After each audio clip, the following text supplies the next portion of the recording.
ready to take your investment game to the next level? Introducing Digital Investor, your ultimate guide to mastering the digital marketplace. Whether you're a seasoned pro or just starting out, Digital Investor brings you cutting-edge game theoretical strategies, expert insights, and real-time tips and tactics to analyze, evaluate, invest, and grow your wealth. Don't miss out on the digital revolution. Visit www.nickblacknex.com and start your journey with Digital Investor today.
If you're Green, are you referring to circle, to arc jumping circle?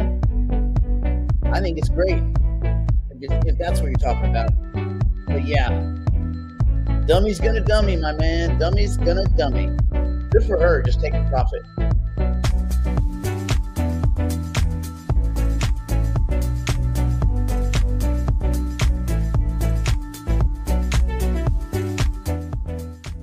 Let's bring this down to a manageable level. We got stuff to do today. Oh, first of all, put that over there so it doesn't splash my coffee. Then take this coffee right here. Let me adjust the computer so I don't look so weird. And let me just take a sip. Well, it was going to be vanilla. That's right. The word vanilla twice. But when I opened up my new box today of all my new flavors. I've been waiting months. And there are some good ones. I saw butterscotch in there. I saw toffee. I saw peanut brittle. Yeah, all sorts of delicious ones. But I had my eye on vanilla. I mean, that's the purest vanilla you can have. Vanilla twice. That's either vanilla squared. It's the logarithm of vanilla. I don't know.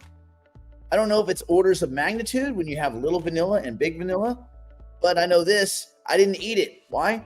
Because Loki came in and whacked into the pile of them as I was getting them all smooth.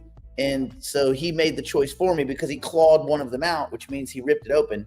So I was like, well, then that's the one I have to have. So this is mocha. It doesn't really smell mocha-y. Let's see. I don't know, man.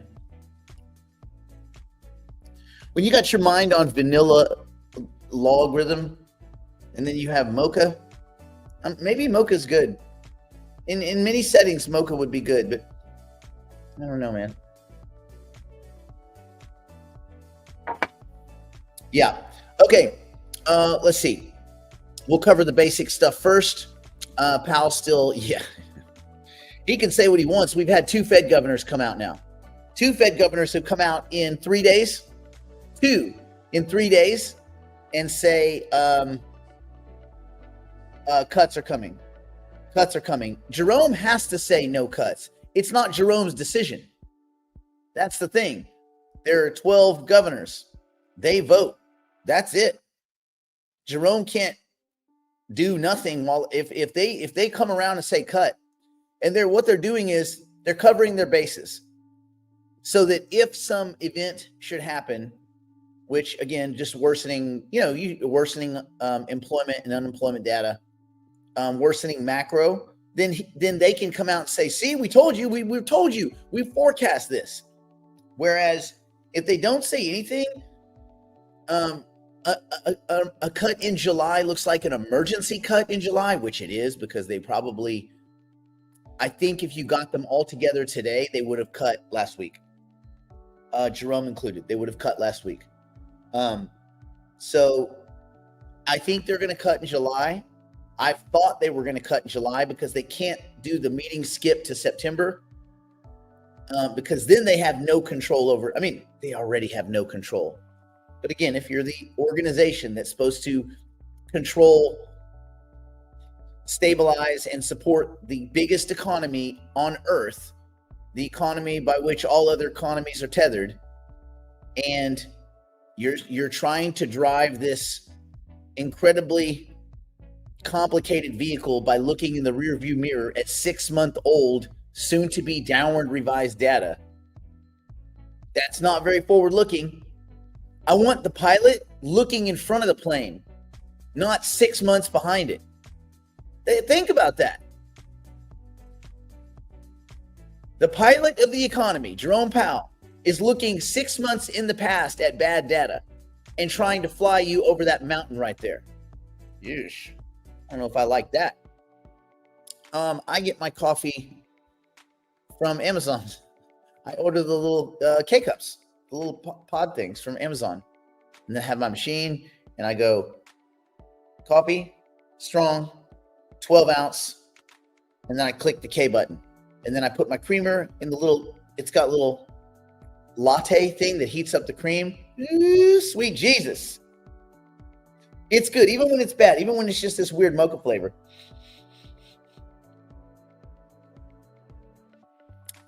Still good. And I use a neutral creamer. I don't want to spoil it with the creamer. Well, I don't think they really flavor it. I think what they do is they scent it. You smell it. I don't really think you taste anything other than coffee and creamer. So I don't know. I don't think they flavor it with anything. Anyway, so Jerome Powell's going to keep saying what he's going to say. Those guys still have no clue about the economy. They never have. Economists don't understand the economy. They never have. There was some guys yesterday talking about the housing market and how, I mean, talk about painting a rosy picture. The housing market is not doing great. And so there's more supply. There's like six and change % more supply. That means there's a lot more houses for sale. Now, if demand is consistent, and you add supply, small economics test real quick, demand is the same, and you add more supply, does the price of each individual unit go up or does it go down? Remember, we're adding supply. There were 10 houses for sale. There's now 16 houses for sale, to over-dumb the question. Yes. Prices go down, small e, right? So as supply increases, if demand is consistent and supply increases, down, down, down, right? That is 100% accurate. So for this guy to get out there yesterday on CNBC, this guy's part of some housing thing, whatever, retail, real estate, whatever. And like, by the way, that job's going away. Did you know, I don't know if it's everywhere, but in California now, did you know we get to pick what rate we pay the realtors? It's not a fixed thing anymore. They don't just get to make money off your stuff. I mean, to be fair, I negotiated the whole goddamn thing on my house. My realtor did not do a lot. Their realtor did even less. And they split a lot of money. They split over $350,000. And they did nothing. I did it all with ChatGPT. The whole fucking thing. It was, that's not exactly the case in California, James, I don't think. I think there was some fixed rates on one side. I think One of the agents, it was negotiable, and one of them, there was some fixed fee. But anyway, now you can pay them all the way down to like, you can just pay them like $20. Here, $20. And I also don't think that's the same everywhere across the United States. Again, I'm not in real estate. You guys might know more than this, but as far, because I read an article that was saying that this is a big change. And I guess there were something was fixed and something was not. And now nothing's fixed. Are you in California?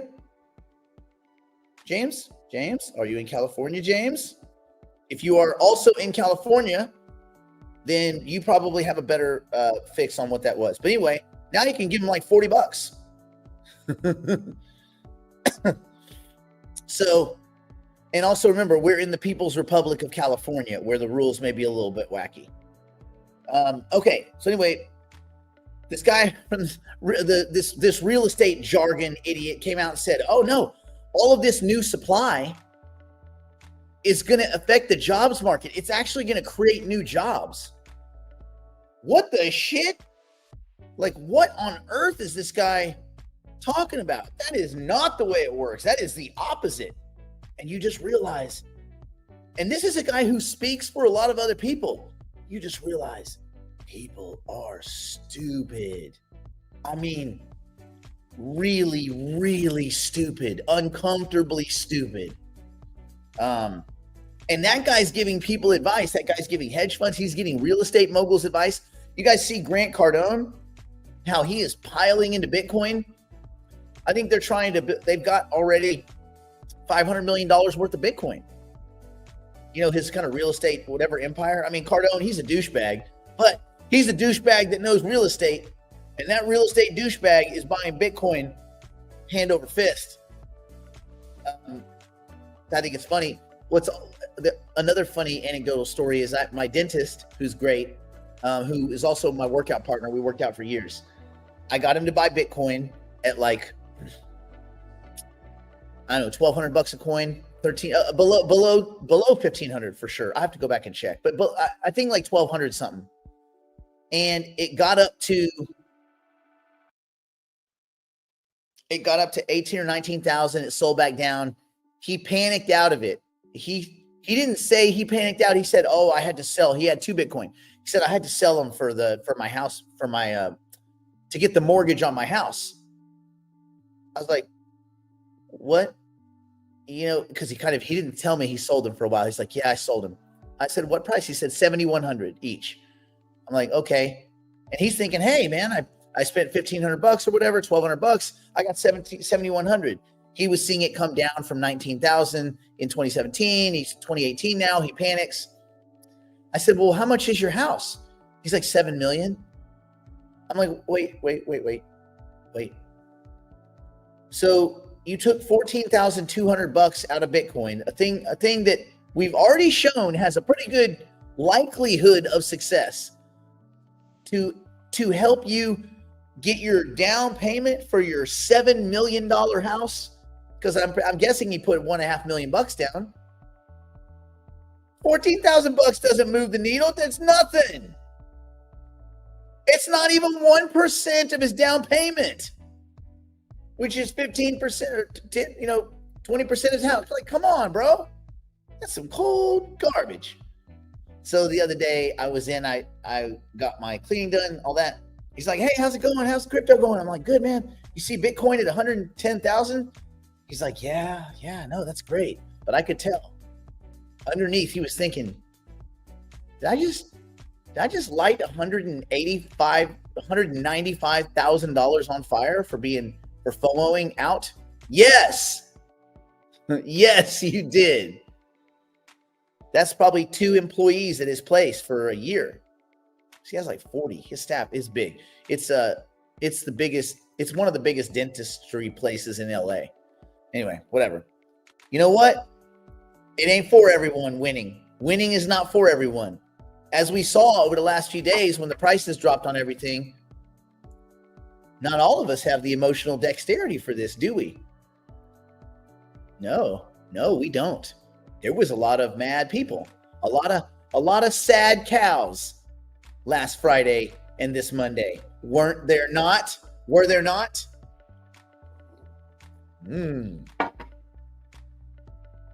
Delicious.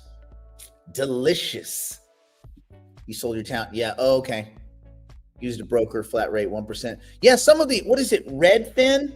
I think Redfin has a fixed rate and they'll do all this stuff. I mean, anyway, oh yeah, the real estate, that's what a dick punch. Plus, you would think with all of the commercial real estate that's kind of going away, that there's going to be a lot of repurposing of commercial into what, mixed multi-use, and then into maybe eventually residential. I don't know how quick you can do that transition. I know there's a lot of things that have to happen, but you would think that that's coming, and that should ease housing prices, which, by the way, is a good thing because housing prices are stupid expensive.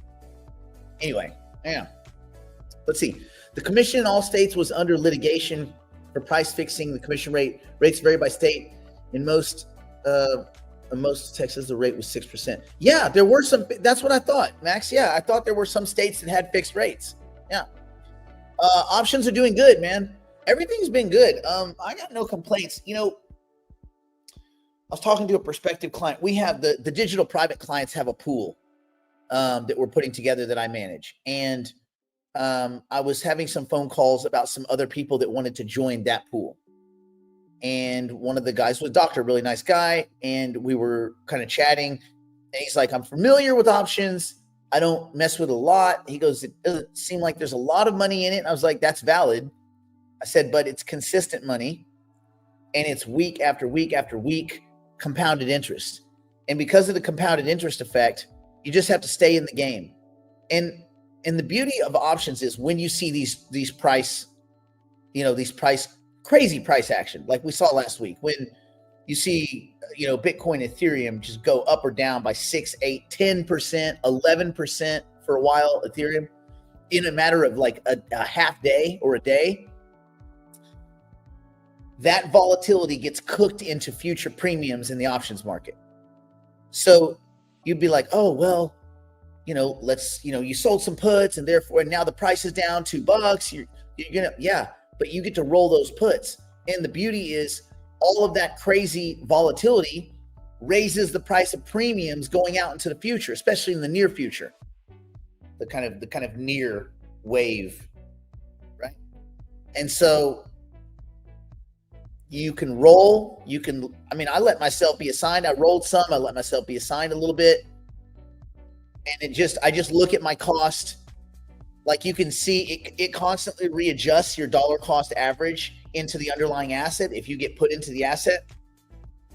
And so already I've just seen it go down and down and down and down. And even with all this craziness, I'm almost at break even of the dollar cost average of the contracts that I got assigned. Meaning I sold the put, the price crapped the bed. They pushed me into the asset. I willingly went. I could have rolled them. I willingly went into the asset, sold calls against it.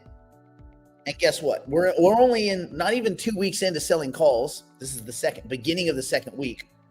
And we're already at $19.10 average. So it's like it just goes down. And it started at like 1956. 19. Of course, that doesn't count any of the premium you got before you got pushed in. It's just the premiums for the week that you got assigned, and you deduct the premium from the price you were assigned at, and that gives you your dollar cost average price.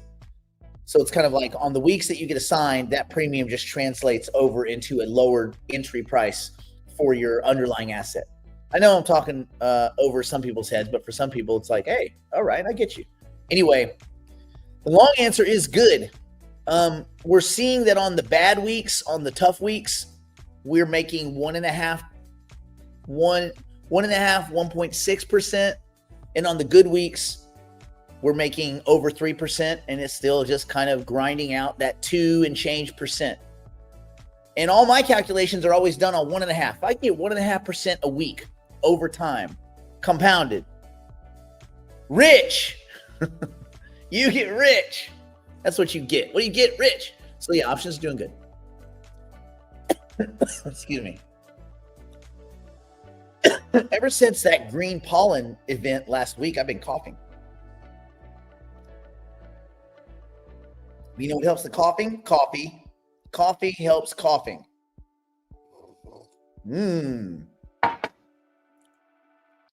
Delicious. Oh, nice. If you guys do well in an options play and you don't mind talking about it, put it in the chat. I'd like to see what you guys did, kind of how you played it. My guess is if you did well yesterday, meaning you got out yesterday. If you got out yesterday, it's because you sold calls Friday. If you got in yesterday by selling puts yesterday, today you're looking great. That's why I put in the private chat. We have a private chat for all the options we have an options program. And so for all the people in the options program, I put in there, I said, hey, for those of you that had the cojones to sell puts today, well played. And for those that sold puts, it's been all over the place, but because the price cratered over the weekend, mostly Saturday into Sunday, nice work, Frank. So you sold calls on Friday, got out Monday. Nice. I sold some calls on Friday. I sold some calls yesterday. And the stuff that I sold Friday lost about 70%. It was almost to the point where I was going to deuce out. I decided to give it a couple more days, let grind some pennies out. The stuff I sold on Monday, it actually by later in the Monday, I could have cashed back out, but it wasn't a big sale. It wasn't like a lot. I said, I'm going to wait. And of course, the price goes back up. So those went back up. It is what it is. It's still kind of really far out of the money. So if the price recovered sufficiently, I would be fine. I would be very fine. Well, let's see. What is your sentiment regarding decentralized science? Do you see it as a strong narrative moving forward? No, I think it's just a way to put. Look, decentralization is the thing. I don't know that decentralized this or decentralized that makes any sense. That's like saying electrified kitchen appliances. Well, what other kind of kitchen appliances are there? It's all microwave. Do you have a gear shift on it? Do you like one of those, what do they call those little generators, Beijing generator for your, no, man. You don't have a wood fire stove. Well, some people probably do. No, so it's all, I just don't, everything where decentralization doesn't make everything better, but it makes a lot of things more elegant, or it makes parts of things more elegant, right? Like decentralizing pizza stores, you're like, wait, what? Why would that even? No, you wouldn't. It wouldn't make any sense. Doesn't make any sense. It's not like if you go into a Domino's, right? They have like 17 guys all making the crust, so that no one crust can be worse or better than the others, and they can come on, like there's a certain point where, you can disintermediate only so much. I think the idea of DeSci, like DeFi or any of these other things, if you can more democratize a process, or you can create more inclusion because you get rid of middlemen, like rent-seeking middlemen, I think you have something. I think you have something valuable if you can achieve that. And I think the value in science will be sharing data and letting AI systems process that data, and then AGI systems, and near AGI systems, then AGI systems, then super intelligent systems, things like that. But I mean, at that point, we're on the sidelines. But I don't think DeSci is anything different than any other every decentralized. Like, I think it's I think it's cool marketing, probably, and that's about it. I don't see Glaxo.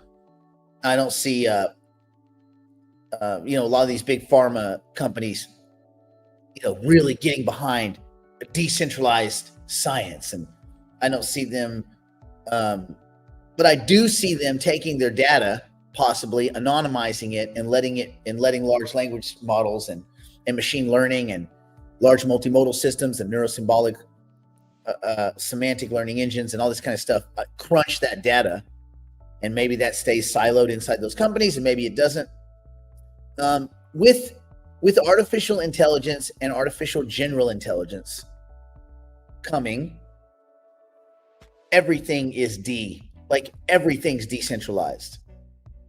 Everything, because you don't have a choice. Because if you have a capable enough model or set of models, you'll get the data you want. You will get what you need. So I think everything's becoming decentralized, and to peg it to a specific segment of the economy, or what I think that's kind of marketing. I think it's marketing. Yes, I saw the white paper and midnight and dust and all that kind of stuff. I think it's just this is something that was supposed to launch 2 years ago, by the way. And Charles, well, that's what he does. He shits the bed on projects. And he blamed it. Oh, it's not me. It's a separate team. It's completely set. Bullshit, dude. Nothing happens without Charles' grace. So, there's going to be an airdrop kind of claim thing. There's going to be a claim thing. And the claim thing, by the way, the snapshot was taken June 11th, it looks like, for that midnight. I don't think I'm getting a dime, because my Bitcoin is wrapped. My Ethereum is wrapped in wrap stake Ethereum. So any midnight I would have gotten for owning Bitcoin, well, it would have been an exchange anyway, so I wouldn't have gotten that. I don't know that a lot of people that own Bitcoin are going to go take their wallets and go ask for midnight tokens. So that's probably a non-starter. I know what Charles is trying to do, get everybody involved, and I just think most people are going to just go hit the bid. They're going to just grab if they have anything, they're just going to go immediately sell it. I'm going to check my Ethereum wallet, see if I got something. I'll check my Phantom wallet, see if I got something, and immediately sell it. All of it, 100%. I'm not keeping a fucking coin, because Charles is a loser, and losers lose. That's it. I don't think another privacy coin. I've been watching privacy coins to see if it would try to figure out in my mind if it made sense. But I think even now, privacy coins are even less interesting. They're even less interesting with all of these stable coins that are coming. Remember there was like stable coin-ageddon, where if you had crap stable coins, they would just get destroyed. And they did. A lot of stable coins went away. But now this is the stable coin rebirth, the stable coin birthing. It's actually kind of one of the things I want to talk about. By the way, this morning, was it this morning or was it yesterday? Let's go over here and look at what Kathy did. Kathy, let me see if I can put a picture up. You guys see it? Little Kathy? Little Kathy? What did Kathy do? WWCD. Oh no, not like a seat, not like a cross-dresser. Kathy Wood's ARK starts the week with a fresh $110 million Circle stock dump. Circle's 8th largest holder, ARK Investments, continued offloading Circle shares on Monday amid the stock briefly topping at $299 of completely unjustifiable cost. You have a bunch of fucking morons buying that thing right now. Now, up to $299, they've all been right. Have they been correct? No, but they've been right. But it doesn't matter. They made money, which is good. You want people to make money. I'm all for people making money. I don't think that any of these people are doing any math, but you know what? It's probably the same people that are buying strategy and just hoping that they're just going to get rich because strategy. And like, yeah, but it buys Bitcoin. Yeah. Okay, but you can buy Bitcoin and then not pay them. Yeah. I would do strategy. Why? Because other people doing strategy. All right. I mean, it's the what would dummies do thing. I mean, I guess if you get ahead of a bunch of dummies, it's all a beauty pageant, right? So ARK continued dumping Circle shares after selling 1.25 million Circle shares last week for about 243 million. ARK sold another 415,844 Circle shares from its funds for 109.6 million on Monday, according to trade notifications seen by Cointelegraph. The transaction marked the fourth dump of Circle by ARK since the asset manager started offloading Circle shares on June 16th, and I think this is correct. I think what she's doing is correct. You want to be profitable or prideful? This is profitable. With the new sale, ARK has now sold about 1.7 million shares, which accounts for 37% of its 4.5 million Circle purchase made on June 5th. ARK Fund still holds about 2.6 million Circle shares.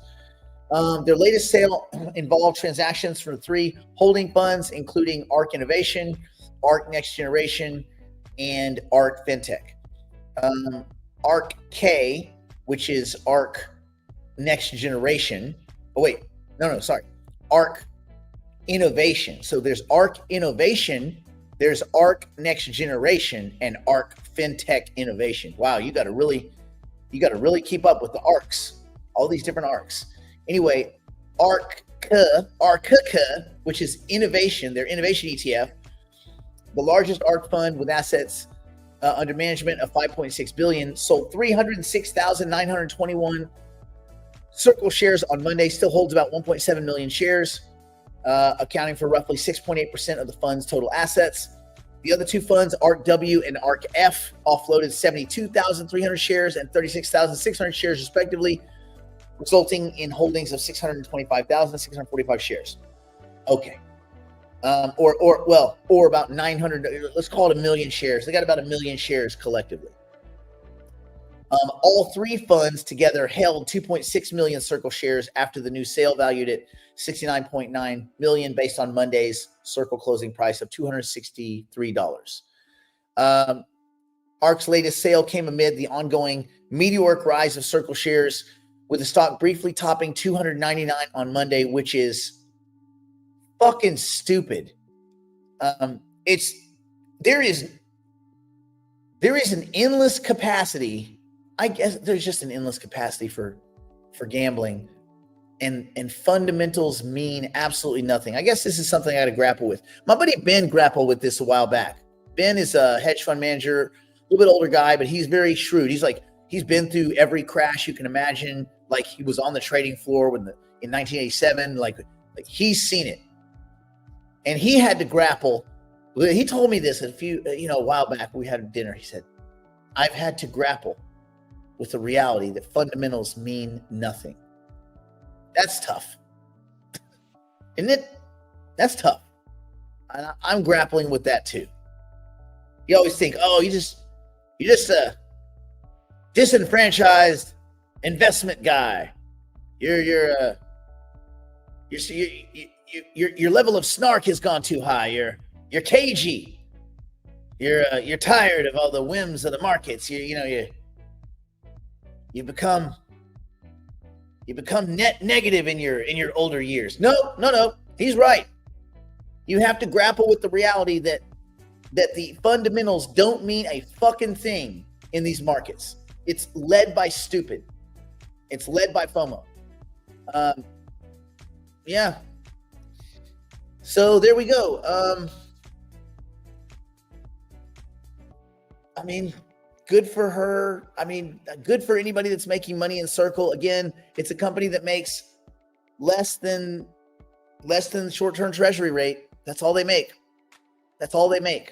So unless you imagine that they're going to be marginally counterfeiting, like printing money that doesn't have, like, for instance, printing money where there's no input for it, like print first, sell second, and that money doesn't just seep out into the ecosystem. I think Circle's pretty good about that.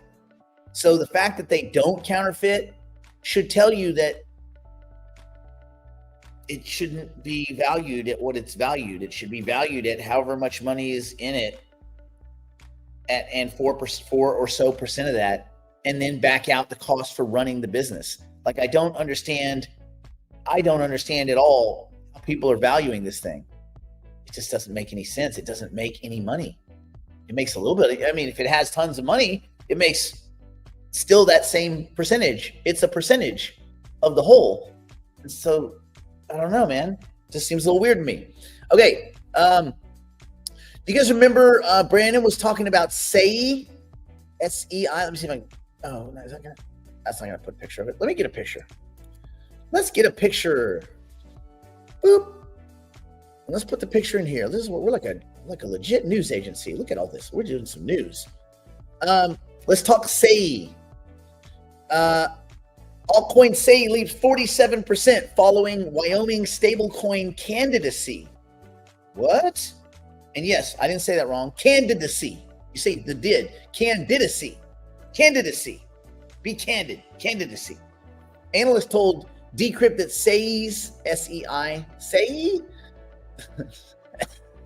It's like that guy, that little meme they always have when someone says something silly or whatever. There's some Karen yawning, yammering, and then the Asian guy in the back goes, "Gay." It's like that, but I guess SEI, I don't know.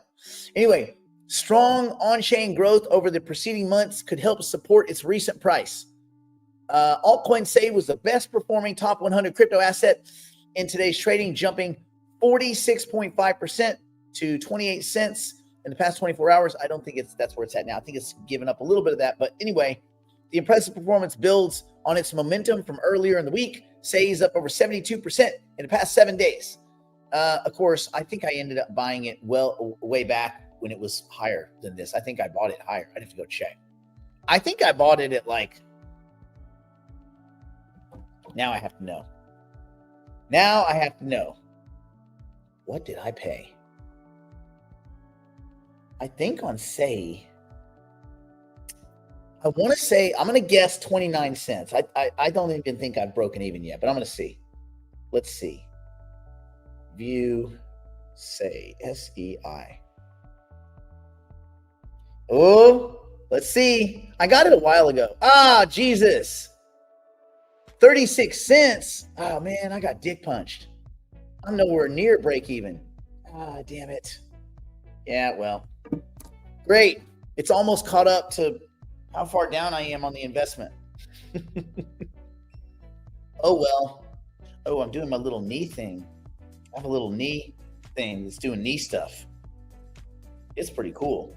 I gotta adjust it. Make an adjustment. Ooh, let's go some real intensity.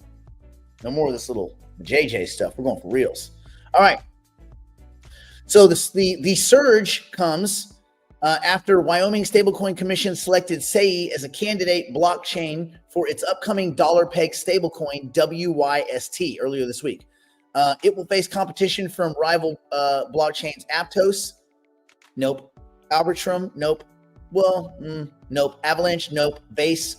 Maybe. Ethereum, most likely. Polygon, nope. Optimism, maybe. Stellar, no fucking chance. Solana, yeah, right. And Sui, not a fucking chance in hell. So anyway, if that's, isn't it funny Cardano's not on that list? Charles is from Cardano, and Cardano is not on that list. Charles lives in Wyoming. He goes to these meetings. He buys these dudes dinner. Still not there. Oh, dick punch. Am I right? Ooh, good one. You bought it at 14 cents. That's nice. Man, I bought it before all of you guys. I knew it before. No, you know why I bought it? I just bought it because this was a straight what would dummies do purchase. I looked at all these idiots that were pumping it, that were shilling it, and I was like, well, they're shilling that one. The other one they were shilling was Pyth. P-Y-T-H. Pyth. Yeah. Anyway, there we go. SEI at 27 cents. Yeah, that's not bad. It's not anywhere near 36.9 cents, though, is it? I'm still 10 cents away from being at zero. Mother effer. Well, I didn't get a lot of it. Because that was my belief. My belief was very minimal. So I'm willing to accept it. You got to take your lumps. Okay. In taking those lumps, let's move on to the next story.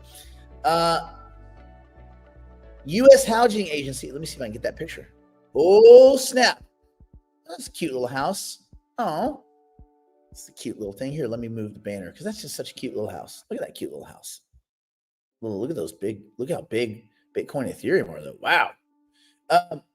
U.S. Housing Agency, FHFA, right? Considers digital assets like Bitcoin for mortgage collateral. What? FHFA's exploration of crypto in mortgage processes reflects a wider regulatory shift towards embracing digital financial assets. The Federal Housing Finance Agency, FHFA, is exploring whether digital assets and various holdings like Bitcoin and to an extent Ethereum should be considered a mortgage in the mortgage application processes. Well, one would say, yes, it's money, but they never have before. I'm not going to say the amount, but a lot. I had a lot of Bitcoin and Ethereum, and enough to buy the house 3 times. And they didn't count $1 of it. They had to go do some weird income calculations in my bank account and they counted none of it. I'm like, but I could just buy it in cash. They're like, yeah, it doesn't count. I'm like, how does it not count? That's what it's worth right there. That's a publicly traded company, bro. Anyway, yeah, nope. So anyway, FHFA Director Bill Pulte announced the initiative on July 24th. July 24th. I think the math is wrong. I think they meant June because they didn't announce this in the future. The guy who wrote this, English, not very good. He's got a lot of consonants and stuff up again, back to back. And so, the grammar's not going to be great. Anyway, today announced via X, noting the agency's beginning of a review process to determine how crypto might be used in home loan evaluations. Go on.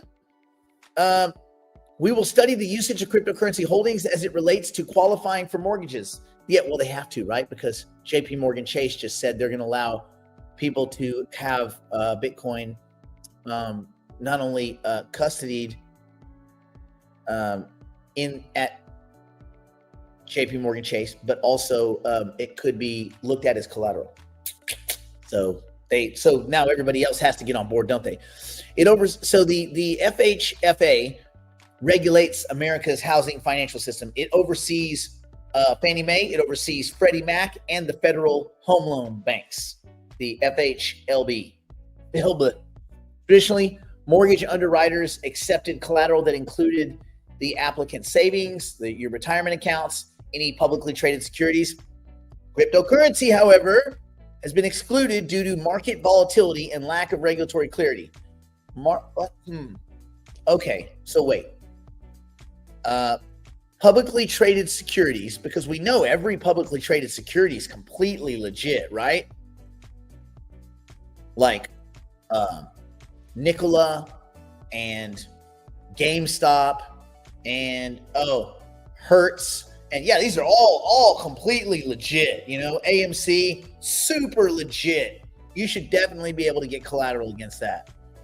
Anyway, this change could substantially alter the underwriter's reluctance as the emerging industry could be recognized as a viable financial instrument for housing finance. Well, we all know that we won't need to get housing finance, will we? We will just go borrow with ourselves against our crypto, and the banks can go fuck themselves. They have decided crypto doesn't count, and crypto has decided we don't care. We will make our own loans to ourselves. Good day to you, sir. So I think this is probably too little too late, but we'll see. Some people would probably prefer to maybe to lock up some Bitcoin as part of a loan, but I just say spin up the loan yourself, but we'll see. The planned review comes amid a broader wave of regulatory openness towards cryptocurrency in the U.S., especially under President Donald Trump's administration. While the FHFA has yet to reveal how the crypto mortgage process would be evaluated, Strategy, Michael Saylor, we're going to talk about him in a second. He developed a Bitcoin credit framework that assesses risk using BTC's price volatility, the loan term, and the projected returns. The projected returns. That's The demon, my friends, is among the details. The model is designed to help institutions evaluate borrower strength when digital assets are involved. Industry players have welcomed the move. Whoa, that's very welcoming. And pointed out that many digital asset holders face hurdles when applying for mortgages. Yeah, no shit. Tristan Yiver, the co-founder of Backpack Crypto Exchange, you definitely want to keep some money there, noted that crypto holders often needed to convert their holdings into fiat and allow the funds to sit in a traditional bank account. Yes, there's a term for that. Is it seasoning? What do you real estate guys? Isn't it called seasoning when you take cash, like let's say you take some crypto cash, you put it in the bank for a certain amount of time, 60 days, 90 days, so that it qualifies and you can do some weird backwards extrapolation for income? I think that's what it is. I'm cautiously optimistic that I'm correct about that. Anyway, according to this guy, the process delays financing and has forced many long-term holders to exit their cryptos prematurely. Anthony Apoyo, who leads the Wyoming State Token Commission, Stablecoin Token Commission, that's a lot, reflected on these practices from major financial institutions. He shared that JP Morgan, for example, requires digital assets to be converted and seasoned. It is seasoned in a bank account for several months before being considered for mortgage valuations. Yeah. I did that. I seasoned them.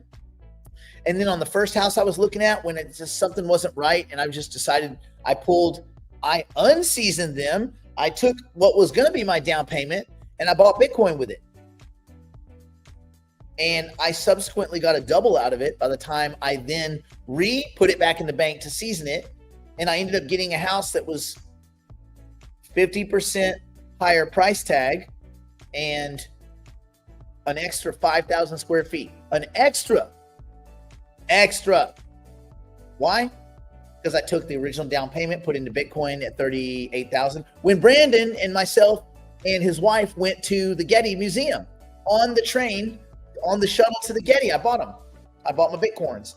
Those Bitcoins were for my down payment that was going to be for this other house that I then took. After the election, I flipped that back into the Bitcoin. I took that, and that was, after the election, I took that portion that I had flipped into Bitcoin. I went back to cash, put it back in Chase, re-seasoned that, and that was the down payment for the subsequent purchase. Whew. Man, the things that we do, am I right? No, the house, not the lot. God, the lot's like a lot. No, the other house I was looking at was 7,700 square feet. And this one is bigger. So yeah. It's just more space for the cats. It's more, they're just wrecking stuff today. Today's been a rough one. Today's been an expensive day. I have to have some good days in the market to cover the damage that we've done today, but that's all right. It's all right. Ashley Furniture, here I come, baby. Okay. And then finally, I want to talk about Mr. Sailor. Oh, gentleman Sailor. Let me see. Wait, no, cancel. Let me see if I can get a nice little picture of this douchebag.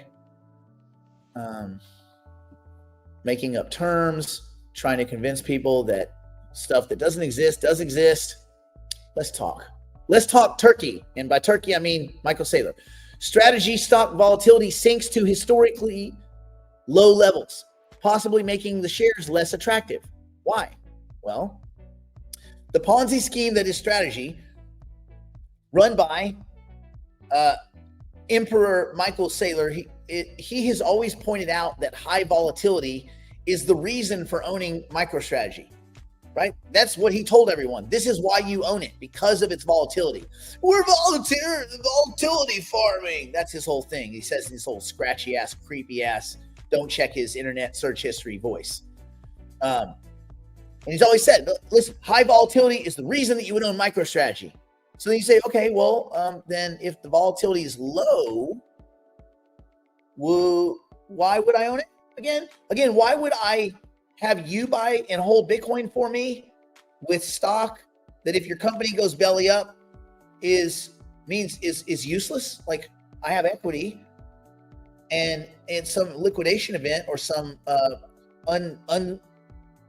unwanted, unwarranted, unsightly, disorderly unwind in the asset, a bankruptcy or whatever, I don't get anything as a shareholder. I don't get a fucking penny. I get zero. I get a dividend if you give it to me, but if you go bankrupt, I get nothing. Senior debt holders get some Bitcoin probably, or they get some Bitcoin after it's been sold. They get some cash. I don't get a fucking dime as a shareholder. And so if the only reason to hold it was volatility farming, and I no longer have that, well, why would I hold your piece of shit asset? Anyway, that's just internal monologue. You probably didn't hear any of that. Strategy's 10-day realized volatility is at its lowest level since they began acquiring Bitcoin in 2020, while implied volatility has dropped to 48.33%, which is a near all-time low. The firm added only 245 Bitcoin last week, its smallest purchase since March, as the market focus begins to shift towards fast-growing group of new public Bitcoin holding companies. I mean, he made it where everybody wants to copy and copy and copy and copy. So here we are. Strategy is currently experiencing its lowest 10-day realized volatility since it first added Bitcoin in 2020. Yeesh. Realized volatility refers to the actual historic movement of an asset's price over a specific period of time.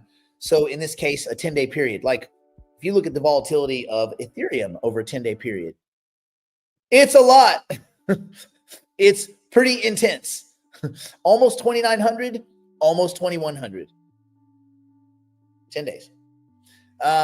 Anyway, realized volatility is calculated using past price data, and it indicates how much the price has fluctuated in reality as opposed to how much it is expected to fluctuate in the future, which is, again, just kind of like a forward-looking assumptive process. So in addition to subdued historic price swings, strategy, MSTR's implied volatility currently sits at 48.33%, which is among the lowest levels recorded for the stock in recent years.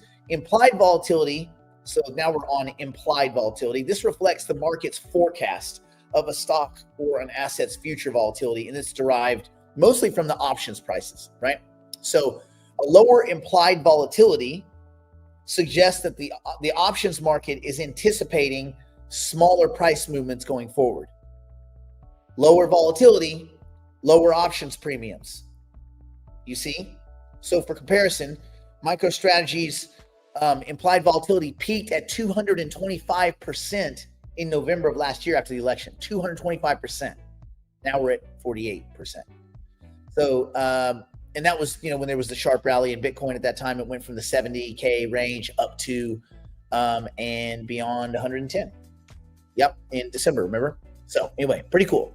At that time, Bitcoin traded above 95,000. MicroStrategy's share price surged from 350 to a high of 525. As of now, MicroStrategy shares are trading at 367.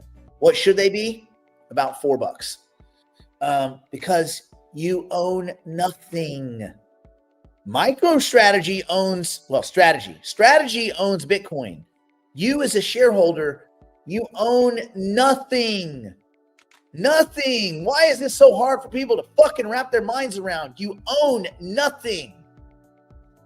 Oh, you get a piece of the volatility. What the fuck does that even mean, Michael? Anyway, Strategy currently holds 592,345 Bitcoin, but last week they added 245 Bitcoin, which is kind of a paltry sum, but it was the smallest weekly purchase they've had since March, and the slowdown in accumulation may suggest a saturation point, particularly as other public companies globally begin to adopt their own Bitcoin treasury strategies, and what Michael's doing is not all that interesting anymore. And so you might say, oh wow, look at the price movement here. Well, shit, let's go to these newer companies and let's catch those booms.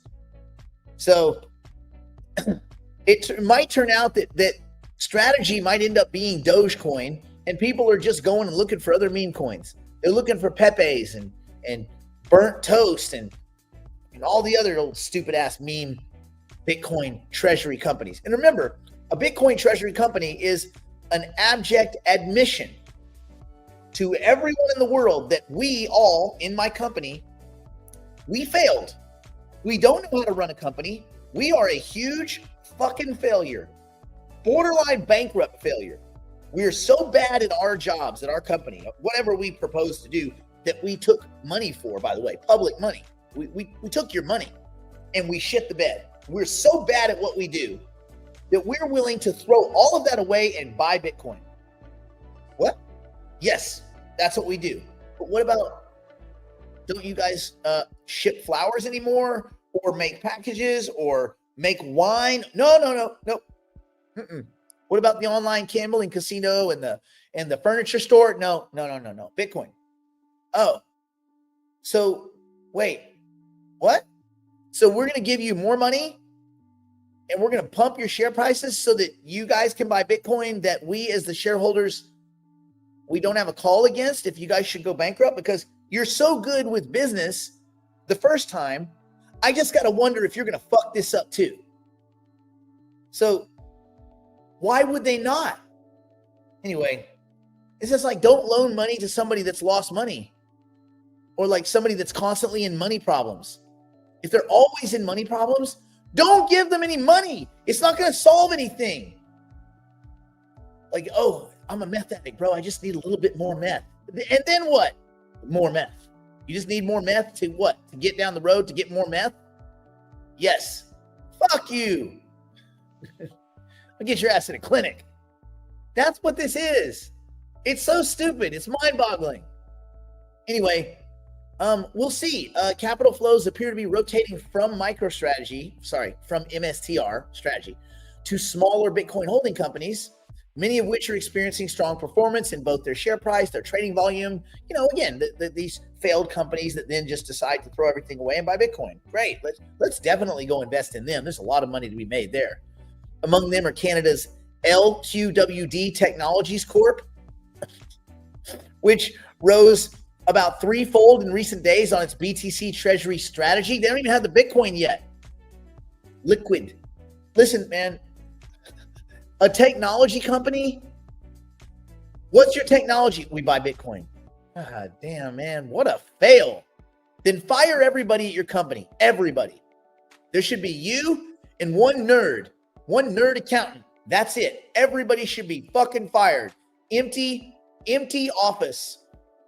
And you should sell the office. You should sell the office space, sell the parking placards, all of it. Because if all you're doing is buying Bitcoin, you don't need all the employees. Are you going to fire anybody? No one's getting fired. These people are all having parties. They're partying 5 days a week because people are so stupid. They're buying their fucking stock. Bunch of morons. Anyway, notably, this marks the fourth consecutive week in which MSTR strategy has not utilized its at-the-market equity offering program. As a result, the company now trades at a 1.83 multiple to its net asset value in Bitcoin terms. This is how bad you know they've squandered. They've been buying Bitcoin and making money the whole time, and they're only at a 1.83 multiple to their NAV. This company sucks, dude. MicroStrategy sucks. Be warned. Be fucking warned. This is a house of cards. Anyway, this multiple is calculated by dividing the company's enterprise value by the market value of its Bitcoin holdings. So that's where we are. Strategy, because they can't raise money this way, is starting to lean in these kind of weird alternative financing strategies. These at the market offerings tied to its perpetual preferred stock tickers, which is STRK and STRF. And then they have fixed income products, which represent kind of a pivot, but no one knows whether they're going to gain traction or whether people just keep looking at it like the scam that it is. Yeah. So there we go. That's all I got, man. That's all the news. We did it. We got through it. We got and gentleman Mike brought us home. So yeah. Well, I mean, it's math, so I don't know. Remember, there's a lot. You can go into the argument of like what's livable and what's not. Like basement square footage, they say it's not livable, but then the insurance company counts it as livable for the sake of insurance. So if I'm paying for it, if I'm paying insurance for it based on square footage, buddy, that's the square footage. So no, it's not off. Let's see. Interesting day. We'll see if some of these prices hold and where they hold. Let's go to the thing just to wrap it up. Bitcoin clearly 105. Ethereum having a good day. It's up, 8.5%. Why is XRP up? Yeah, no one knows. Dummy's gonna dummy. Why is Hyperliquid up? Well, because Brandon bought it, obviously. Sui's up. It was up a little higher. Aptos having a good day. Look at that, 17%. Why? No one knows. Ondo's up, cool. But listen, they had a bad weekend. A lot of these things got punished. So this is a little bit of get back. This is pretty healthy. That's dramatic, but again, it ain't where it was. Listen, somebody bought it at $1.14. They are not yet. They have not yet had their thirst quenched. Just yet. Nice to see Jupiter having an up day. We haven't had many of those lately. Everything else is kind of where it is. Oh, look, gamer tag. The gamer tag token is up from nothing to a little bit more than nothing. Rejoice. Anyway, we'll call it a day. Stay in school. Don't do drugs. Don't do anything. My poor insolvent drunk, struggling on meth grandmother, or this delicious mocha. It's not that delicious. Shit, I may not finish it. I got to go do the second part of my leg workout. I don't think I'm going to finish that one. The kitty won today, you guys. Sometimes I win. Sometimes Brandon wins. Sometimes the markets win. And today, the kitty won. So, 1-0, kitty. 1-0.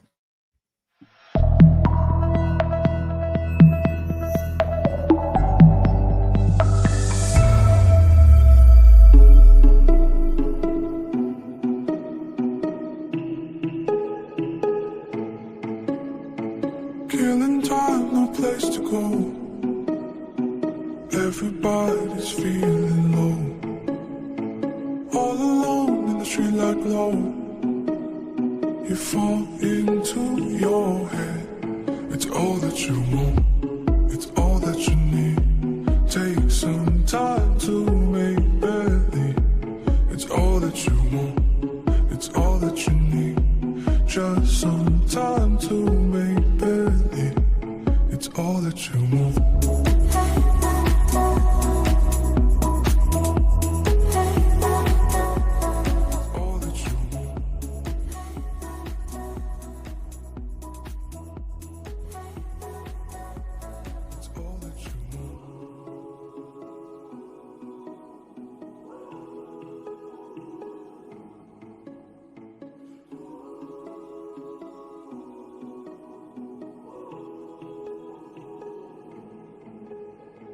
Killing time, no place to go. Everybody's feeling